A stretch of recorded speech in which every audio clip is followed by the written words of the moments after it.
এলো যে মা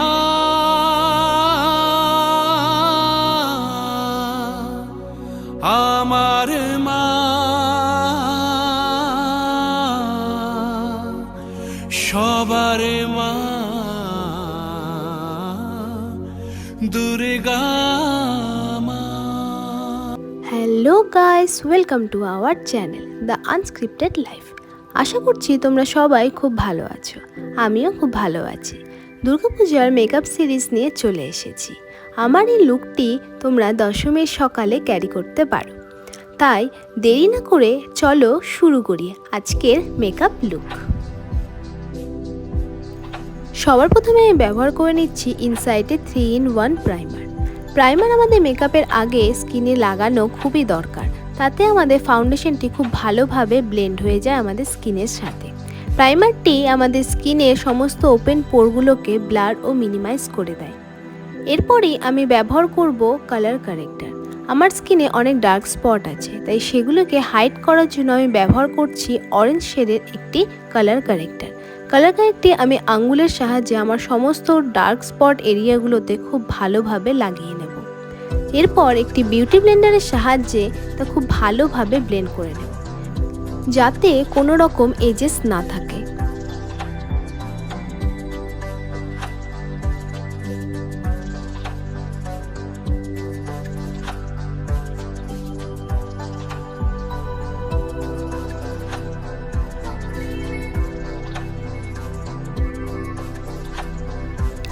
আজ আমি সবার প্রথমে আই মেকআপ কমপ্লিট করব। সেজন্য ফাউন্ডেশন হিসেবে ব্যবহার করছি কালার এসেন্সের ফাউন্ডেশন। এটির শেড নাম্বার হলো FS5।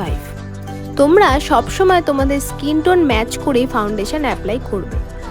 ফাউন্ডেশনটি একটি ব্রাশের সাহায্যে আমি আমার আইলিডে খুব ভালোভাবে অ্যাপ্লাই করে নেব। এরপর বিউটি ব্লেন্ডারের সাহায্যে তা খুব ভালোভাবে ব্লেন্ড করে নেব, যাতে কোনো রকম এজেস না থাকে। এরপর আমি ব্যবহার করছি ক্রাইলনের লুজ পাউডার। এই পাউডারটি খুবই লাইট ওয়েটেড। এই পাউডারটি আমাদের মেকআপটাকে খুব ভালোভাবে সেট করে দেয়। এটি ব্রাশের সাহায্যে আমি পাউডার নিয়ে তা আমার আইয়ে খুব ভালোভাবে অ্যাপ্লাই করে নেব। এরপরে আমি ব্যবহার করছি একটি আইশ্যাডো প্যালেট। এই প্যালেট থেকে একটি ব্রাশের সাহায্যে আমি পিচ কালারের শেড নিয়ে নেব। এই শেডটি নিয়ে আমি আমার চোখের ক্রিজ লাইনের ওপরে পার্ট খুব ভালোভাবে ব্লেন্ড করে নেব। আমাদের ক্রিজ লাইনের ওপরে কখনোই ডার্ক শেড ইউজ করা উচিত নয়। সবসময় আমাদের ক্রিজ লাইনের ওপরে লাইট শেডের কালার অ্যাপ্লাই করতে হবে। এরপর আমি কনসিলারের সাহায্যে আমার ক্রিজ লাইনটাকে দুটো পার্টে পার্ট করে নিচ্ছি। একটি শেড নিয়ে আমি আমার ক্রিজ লাইনটাকে খুব ভালোভাবে ব্লেন্ড করে নিলাম।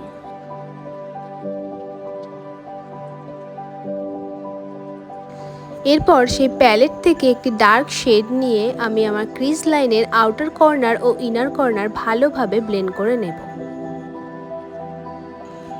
ওই একই প্যালেট থেকে একটি গোল্ডেন শেড নিয়ে আমি আমার ক্রিজ লাইনের মিডিল পার্টে খুব ভালোভাবে ব্রাশের সাহায্যে অ্যাপ্লাই করে নেব।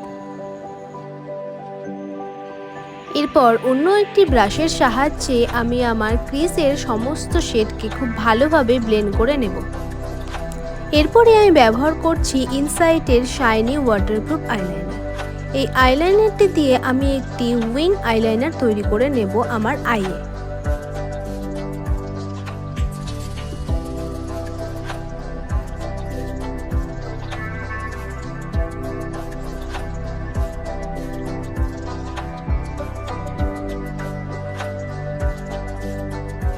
আর এভাবেই আমার আই মেকআপ কমপ্লিট হলো। এবার আমি আমার ফেসের মেকআপ শুরু করছি। সেজন্য আমি ব্যবহার করে নিচ্ছি কালার এসেন্সের ফাউন্ডেশন। এই ফাউন্ডেশনের শেডটি হলো FS5। এই ফাউন্ডেশনটি আমি একটি ব্রাশের সাহায্যে আমার সম্পূর্ণ মুখে খুব ভালোভাবে অ্যাপ্লাই করে নেব। অ্যাপ্লাই করা হয়ে গেলে বিউটি ব্লেন্ডারের সাহায্যে তা খুব ভালোভাবে ব্লেন্ড করে নেব, যতক্ষণ না পর্যন্ত সেটি স্কিনের সাথে ভালোভাবে ব্লেন্ড হচ্ছে। সবসময় আমাদের মাথায় রাখতে হবে আমাদের বেসটা যেন খুব ভালোভাবে স্মুথ এবং ফিনিশিং থাকে। এখন আমি আমার স্কিনে কন্ট্রোল করে নেব। সেজন্য আমি ব্যবহার করছি ইনসাইটের প্রো কনসিলার প্যালেট। সেই প্যালেট থেকে একটি শেড নিয়ে আমি আমার গাল, নাক, চিন ও কপাল খুব ভালোভাবে কন্ট্রোল করে নেব। তারপর সেটি বিউটি ব্লেন্ডারের সাহায্যে খুব ভালোভাবে স্কিনের সাথে ব্লেন্ড করে নেব।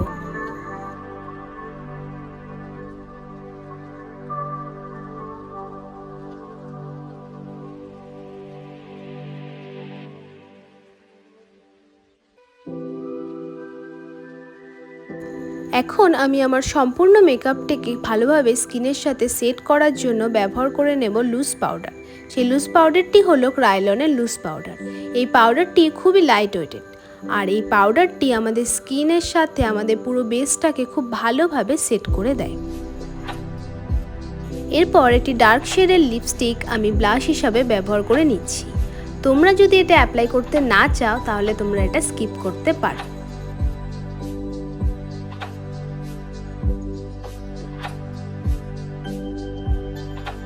এরপরই আমি ব্যবহার করব পাউডার ব্রাশ। এই ব্রাশের আমার সবথেকে favourite colour pink peach shade. সেই শেডটি নিয়ে ব্রাশের সাহায্যে আমি আমার গালে, নাকে ও চিনে খুব ভালোভাবে অ্যাপ্লাই করে নেব। এরপরই আমার স্কিনটাকে হাইলাইট করার জন্য আমি ব্যবহার করছি সুগারের হাইলাইটার। এই হাইলাইটারটি অল্প পরিমাণে অ্যাপ্লাই করলেও খুব ভালোভাবে যে হাইলাইট হয়ে যায় তা তোমরা দেখতেই পারছো। এরপর একটি ব্রাশের সাহায্যে আমার চোখে আমি যে শেডগুলো ব্যবহার করেছি সেই শেডগুলো নিয়ে চোখের নিচেও অ্যাপ্লাই করে নেব। এরপর আমি আমার আইব্রোটাকে ফিল করে নেব, যার জন্য আমি ব্যবহার করছি হুডা বিউটি 2-in-1 আইব্রো এবং কাজল পেন্সিল।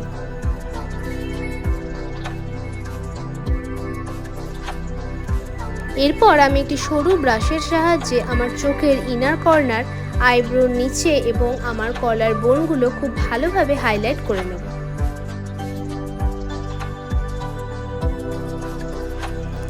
এখন আমি ব্যবহার করছি মার্সেল লিপ লাইনার। এই লিপ লাইনারের সাহায্যে আমি আমার লিপটা খুব ভালোভাবে বর্ডার করে নেব।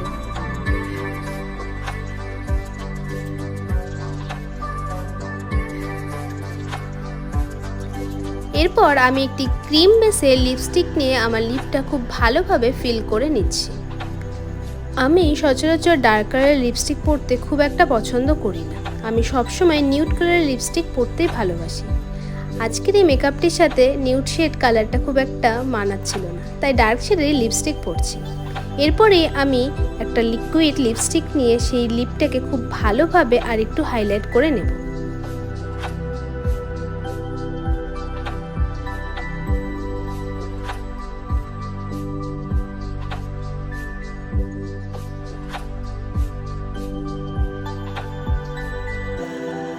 আর এভাবেই আমার সম্পূর্ণ মেকআপ লুকটি কমপ্লিট হলো।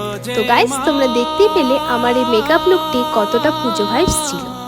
এই লুকটি তোমরা অষ্টমীর সকালে বা দশমীতেও ক্রিয়েট করতে পারো। যারা যারা টিকলি এবং নথ পরতে পছন্দ করো, এই লুকটির সাথে নথ এবং টিকলি পরলে তাদেরকে আরও দুর্দান্ত লাগবে। আর এভাবেই আমি আমার দুর্গাপুজোর লুকবুক সিরিজ কমপ্লিট করলাম। তোমাদের আমার সিরিজের কোন লুকটি সবথেকে বেশি ভালো লেগেছে তা কমেন্টে অবশ্যই জানিও। তোমরা সবাই খুব সুস্থ থাকো, ভালো থেকো এবং দুর্গাপুজো খুব ভালোভাবে এনজয় করো। দেখা হচ্ছে অন্য আরো একটি ভিডিওতে। আজকের মতো টাটা। বাজছে নূপুর, এলো যে পুজোর লগন।